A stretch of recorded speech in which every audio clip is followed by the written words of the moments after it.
Despite this miss, Harry Kane was the Premier League's top scorer and most lethal finisher last season. Hayes got to score from there. He should have had a hat-trick. He couldn't miss that. We've all said or heard these things while watching games, but is our frustration at missed opportunities justified? Quite possibly not, according to a new method for analyzing chances: expected goals, which is being used more and more by Premier League clubs. Expected goals. What is it? Did you know, only about 1 in every 9 shots in the Premier League ends up as a goal? And even relatively clear-cut chances are not scored as regularly as you might think. Expected goals is a metric which assesses every chance, essentially answering the question of whether a player should have scored from a certain opportunity. Put simply, it is a way of assigning a quality value xG to every attempt based on what we know about it. The higher the xG, with 1 being the maximum, the more likelihood of the opportunity being taken. So if a chance is 0.5 xG, it should be scored 50% of the time. In the image below, Lamine Kone's effort from less than 6 yards out for Sunderland against Everton was 0.91 xG. It was such a good chance it should be scored 91% of the time. Even Sunderland couldn't miss a chance as good as this one. How has it worked out? Football data experts Opta have analyzed over 300,000 shots to calculate the likelihood of an attempt being scored from a specific position on the pitch during a particular phase of play. The factors taken into account when assessing the quality of a chance included distance from goal, angle of the shot, did the chance fall at the player's feet, or was it a header? Was it a one-on-one? What was the assist like, e.g. long ball, cross-through ball, pull back? In what passage of play did it happen, e.g. open play, direct free kick, corner kick? Is the player just beaten an opponent? Is it a rebound? So should these chances have been scored?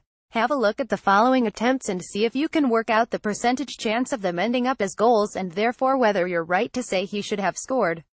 Some of your information will be collected when you play this quiz. Click here to find out more. So what? Why is this important? The expected goals value reveals a number of things. First, it tells us whether a chance really is as good as we think. While that has previously been a matter of opinion, one match of the day pundit might disagree with another. We can now say with some certainty whether an opportunity should have been taken. In fact, you will start to see this being used in some of match of the day's analysis during 201,718. The metric also tells us how many goals an individual player should be scoring from the chances they have.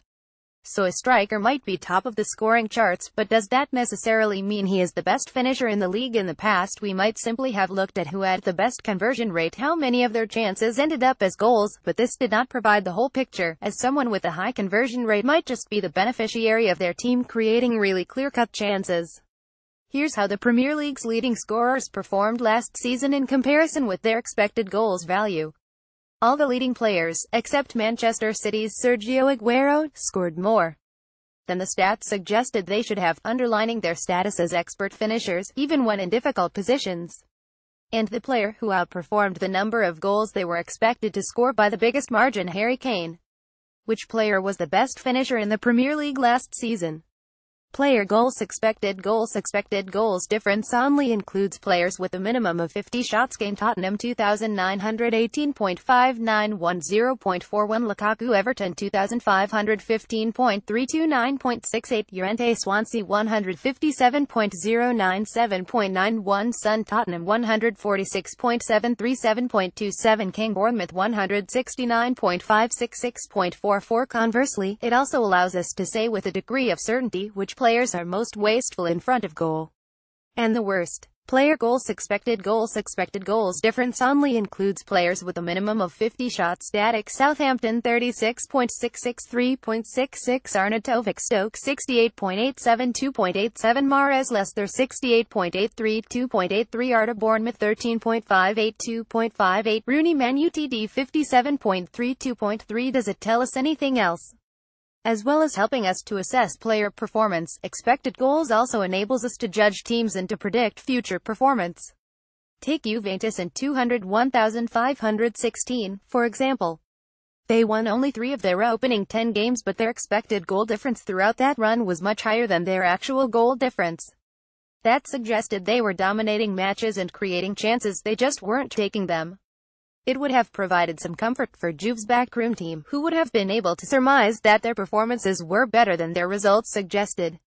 And so it proved. To the naked eye they were struggling, but XG was identifying a team that would improve soon, said Duncan Alexander, Opta's chief data analyst.